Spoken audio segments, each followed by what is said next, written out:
Greetings all. Vijñāna-bhairava-tantra, verse 110. 110. We've arrived at the end of a particular section of text, the section on contemplative practices, also known as bhavanas. So a bhavana is kind of a meditative contemplation or contemplative meditation, where you attempt to feel into or directly experience an aspect of reality perhaps previously unglimpsed or perhaps previously glimpsed but not yet fully experienced, cued or prompted by a little piece of text, a little teaching, a few words that constitute a pointer towards some aspect of the nature of reality which is beyond the mind, we might say. So this verse that we're at now is particularly beautiful. I'm excited to share this with you. And it's really quite an extraordinary verse that somebody wrote this 1,200 years ago. Roughly about that. It's quite an extraordinary thought to find articulated at that time in the history of humanity. We would expect it to have been written, I don't know, in the 21st century, really, and you'll see why. So here's the verse. I'll just recite it in Sanskrit first. New glasses, by the way. Hope they're not too reflective. Jalasyevormayo vahner, jvālābhaṅgyaḥ prabhā raveḥ, mamaiva bhairavasyaitā, viśva-bhaṅgyo vibheditāḥ. Which means, just as waves arise from water, undulating flames from fire, and light rays from the sun, the various kinds of waves of the universe arise from me, Bhairava, the awe-inspiring power of awareness itself.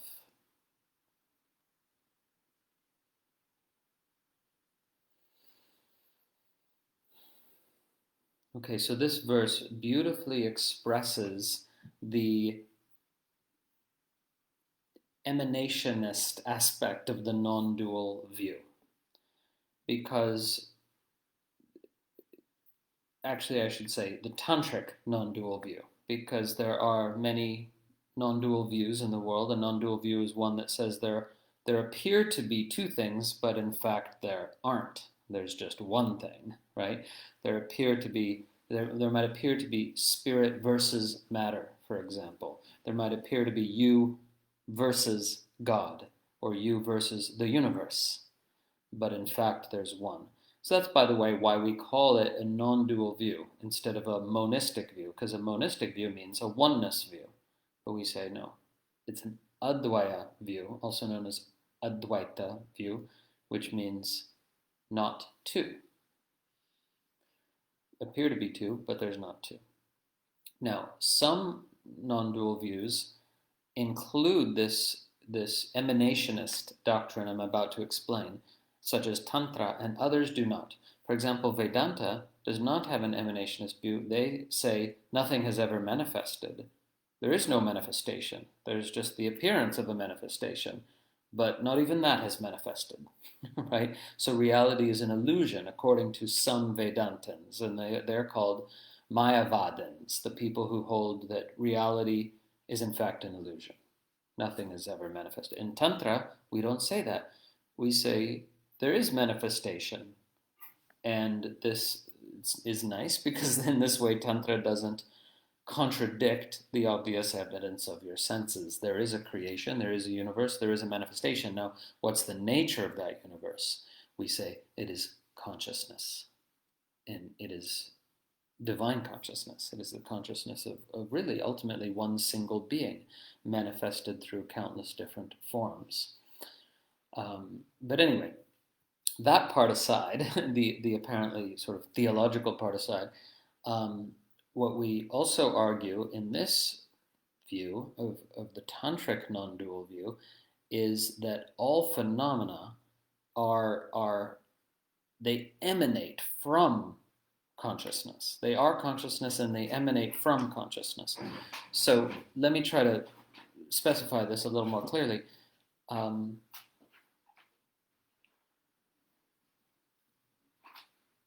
put it in kind of overly simple metaphorical language, there is a field of absolute potential, right? It's kind of like a nothingness from which all things emerge. But the nothingness is not, in fact, nothing. It is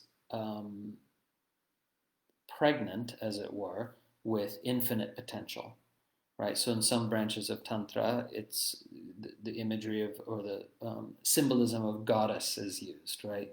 So the absolute void is somehow brimming over with infinite potential, or even pregnant with infinite potential. And so it's a radiant nothingness. It's a radiant no-thingness that emanates all phenomena throughout all time and space. So in this way, it's very important to kind of stress that according to some tantric lineages, some Shaiva, some Buddhist, and others not, according to only some tantric lineages, the emptiness, the absolute, the field of absolute potential, the nothingness, actually emanates as all form. This is one interpretation of the first line of the Heart Sutra. Form is emptiness, and emptiness is form. Stated that way, it appears to be a total contradiction. It appears to be you're saying black is white, day is night, right?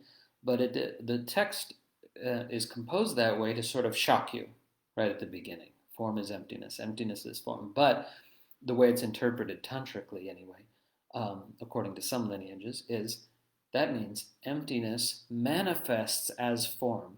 Spacious, silent stillness emanates as all form and movement. So this is possible to encounter in your direct experience. For example, you may be able to sense that all sounds take place within this great silence. Now, when you are able to perceive it in meditative awareness, that all sounds take place within this great, vast, limitless, beautiful silence, you may then take the further step, perhaps, of perceiving that all sounds are in fact expressions of the silence. This might not make any sense to your logical, rational mind. I'm asking you to feel into direct experience. Only when you get very, very still could you perceive this. And if you're still enough, you can perceive it right now. That all sounds are emanations of the great silence. They're silence in sound. Just like you can experience stillness in movement. Have you ever been moving in total flow? Whether it's a sport or skiing or yoga or whatever, even making love, even going for a run. If you've ever moved in total effortless flow, then you know it's possible to experience stillness in movement. In the same way, there's silence in sound. And all movement is an expression of the stillness. All sound is an expression of the silence. It's one and the same thing, actually. It all links up with direct experience. It's still, silent presence. Incredibly subtle, still, silent presence, emanating the entire universe, moment to moment. And the real amazing part is, right, the kicker here is, you are that still, silent presence.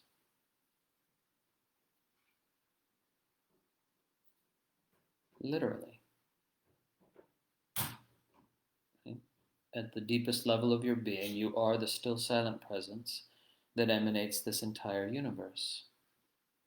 And your body-mind is part of what's emanated.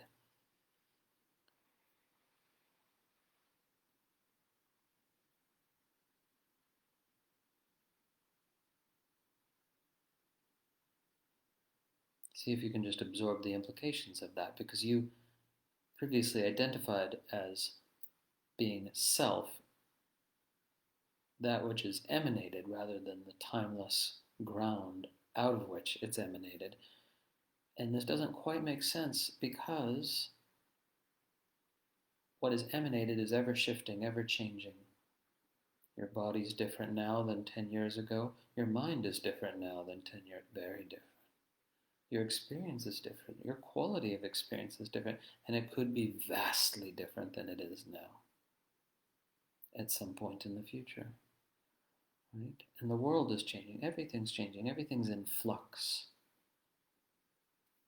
But there's also this ground of being, this timeless ground where distinction never gazed.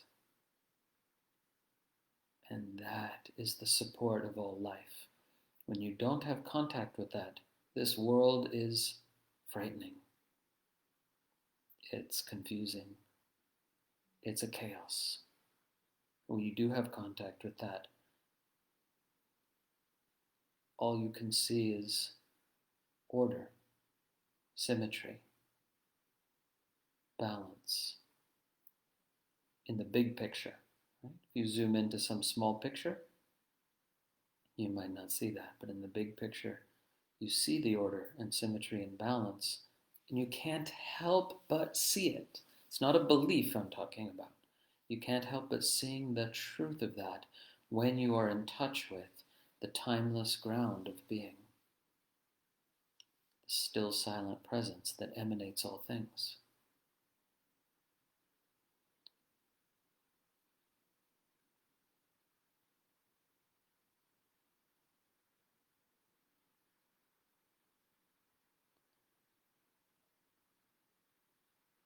So the verse, of course, should not be taken literally. It's metaphorical. It's not literally true that waves arise from water. They arise within water. But anyway, the point is, let's just revisit the words of the verse, hearing them as poetic metaphor. It says, jalasyevormayo, just as waves arise from water. Vahner, jvālābhaṅgyaḥ, undulating flames from the sun. You could almost translate tongues of fire. Undulating flames from fire. Prabhā, raveḥ, and light rays from the sun.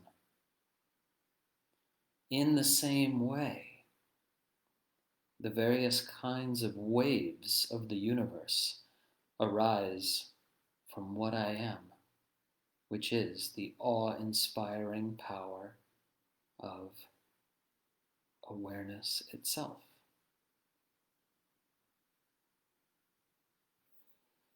So a wave is like a ripple of energy, right?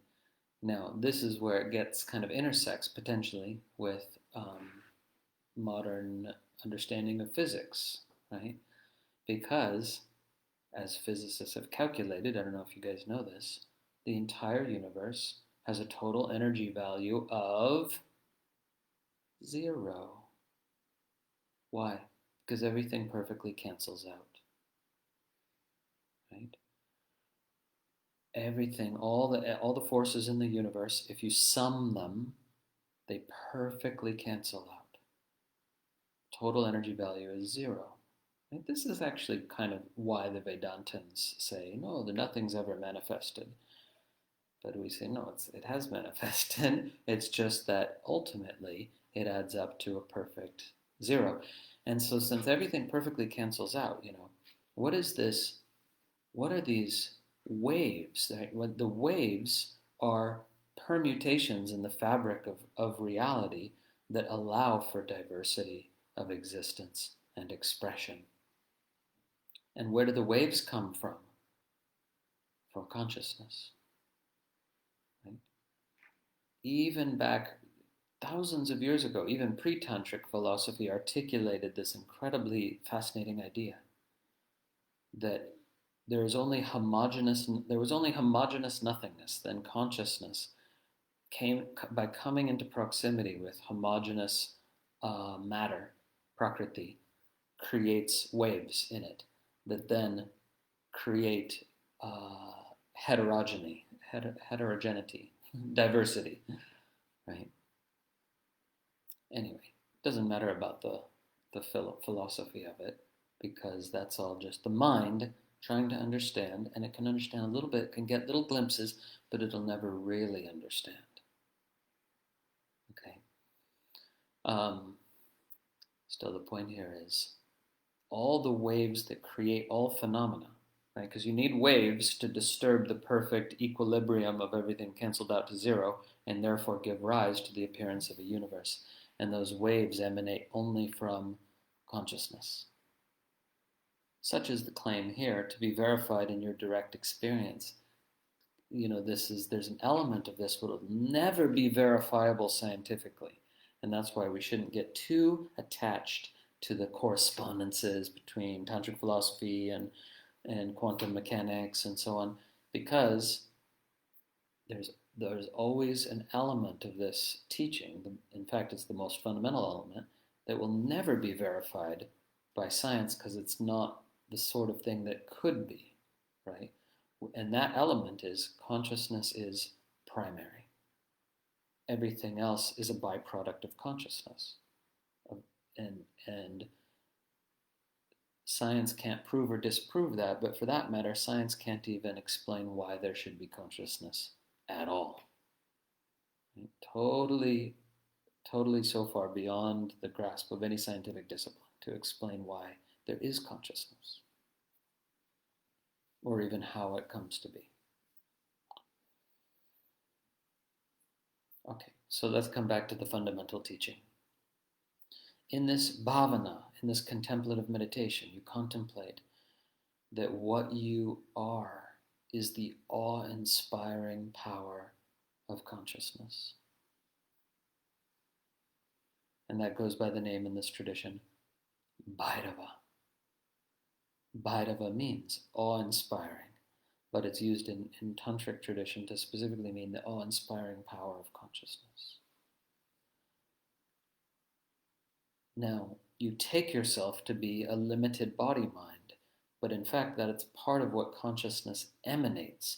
So when you identify yourself with body-mind, you're identifying yourself with a fragment of the emanation of the universe of experience that emanates from that which you are.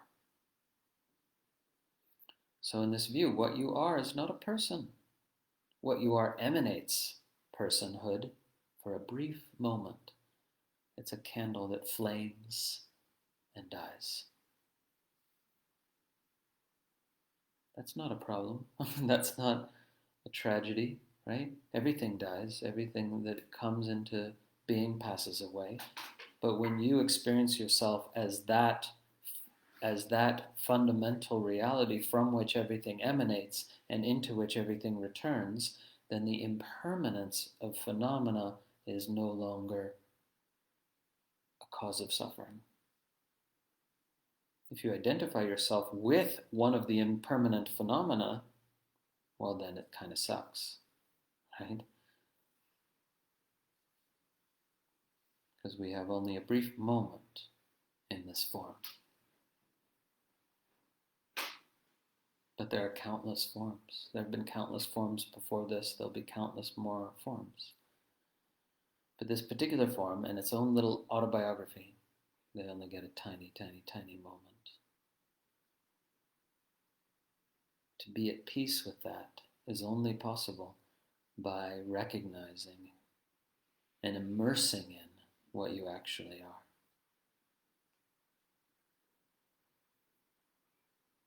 And what, of course, everyone is. This is the fundamental nature of all beings. But only sentient beings, only humans and other self-aware beings, whoever they are, whether they're aliens or dolphins or whales, I don't know, but only self-aware beings can recognize their true nature.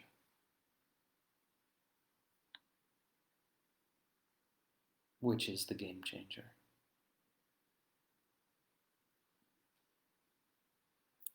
And the weird part is it's simultaneously the easiest and hardest thing in the world to do. Simultaneously. How could one explain that paradox? You can't. It just is. In Shaiva Tantra we say, the divine is that which contains all paradoxes within its being and subsumes them.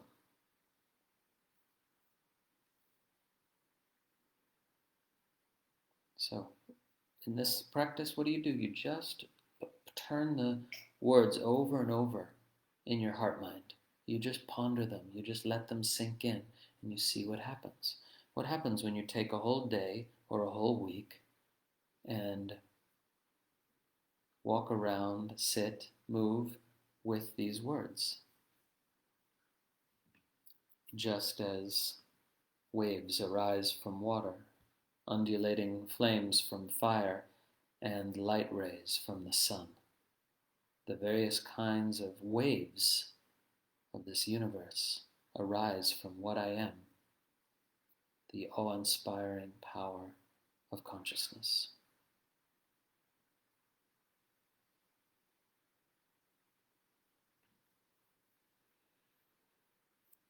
Now, of course, in this contemplation, there's always this possibility that it might get hijacked by the ego. How do you know when this has happened? You believe the words of the teaching and you feel yourself exalted above others, above other beings. Yes, I am the awe-inspiring power of consciousness. And you look around at the poor, pathetic human creatures that surround you, who don't have this power of realization that you now do. No, that's not it. That's nothing to do with recognition. That is simply the teaching being hijacked by the ego. So if there's any trace, I just gave a dramatic and funny example, but if there's any trace of feeling exalted above others, then you have not recognized your true nature. Your true nature, recognition of it brings you into intimate communion with all that is. And you couldn't possibly in a million years feel superior than or inferior to any being whatsoever. Not possible when you recognize your true nature.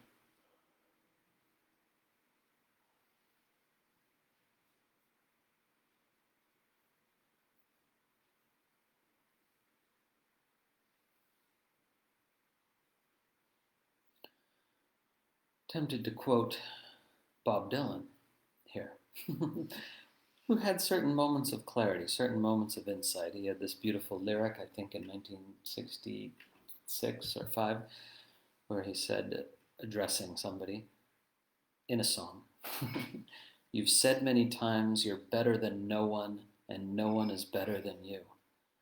Well, if you really see that, then you know there's nothing to win and nothing to lose." Might have got it slightly wrong, but that is the gist of it. right? And he speaks in that lyric of this freedom that comes when you really know there's literally nothing to win and nothing to lose. Because what you are is everything and nothing simultaneously.